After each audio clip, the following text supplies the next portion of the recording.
Hi friends, welcome to my channel. నేను మీ సునీతని. అందరు బాగున్నారా? నేను బాగున్నానండి. ఈరోజు నేను చేయబోయే రెసిపీ ఏంటంటే మష్రూమ్ కర్రీ అండి. మష్రూమ్ శుభ్రంగా వాష్ చేసుకొని ఒక బౌల్లో అయితే పెట్టేసుకున్నాను. స్టవ్ మీద కళాయి పెట్టేసి 3 టేబుల్ స్పూన్ ఆయిల్ అయితే వేసుకున్నా.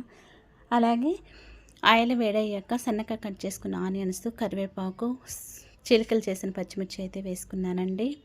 మష్రూమ్స్లోకి 1 స్పూను సాల్టు, హాఫ్ స్పూన్ పసుపు, 2 టేబుల్ స్పూన్లు కారం అయితే వేసుకొని మొత్తం కలిసే విధంగా అయితే కలిపి పక్కన పెట్టేసుకున్నాను. 2 టమాటాలు అయితే కట్ చేసి సన్నగా పక్కన పెట్టుకున్నానండి. బ్రౌన్ కలర్ వచ్చేదాకా ఆనియన్స్ అయితే ఫ్రై చేసుకున్నాను. 1 టేబుల్ స్పూను అల్లం వెల్లుల్లి పేస్ట్ వేసుకొని మంచిగా ఫ్రై అయిన తర్వాత పచ్చివాసన పోయాక టమాటా సన్నగా కట్ చేసుకుని టమాటా వేసుకున్నానండి. అలాగే ఒక హాఫ్ స్పూన్ పసుపు వేసుకున్నాను. హాఫ్ స్పూను సాల్ట్ వేసుకున్నానండి.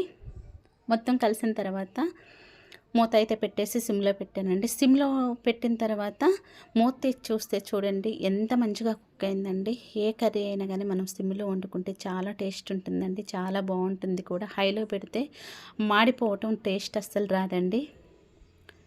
ఇప్పుడు ఆ టమాటా గ్రేవీలో మష్రూమ్ అయితే వేసి అయితే కలిపేసుకోవాలి. మొత్తం కలిసే విధంగా ఈవెన్గా మొత్తం కలపాలండి.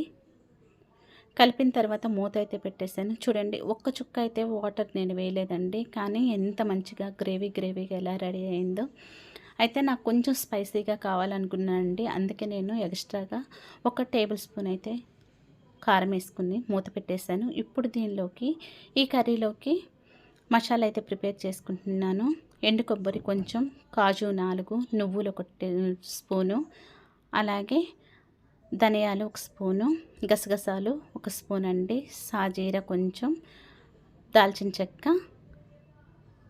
అలాగే లవంగాలు 3, ఇలాచి, ఇవన్నీ ఒక మిక్సింగ్ బౌల్లో అయితే వేసుకున్నాను. కొత్తిమీర, పుదీనా కూడా వేసుకున్నానండి. తర్వాత 2 టేబుల్ స్పూన్లు పెరుగు అయితే వేసుకోవాలండి. మరి పుల్లగా ఉండకూడదు, మరి చప్పగా ఉండకూడదు, మీడియంగా ఉండాలండి. అలాగే 3 పచ్చిమిర్చి అయితే ముక్కలు చేసి వేసుకున్నానండి. కొంచెం వాటర్ వేసుకొని మిక్సీ పట్టుకోవాలండి. ఒకసారి కర్రీ అయితే చూద్దాము. చూడండి, కర్రీ ఎంత మంచిగా రెడీ అయిందో.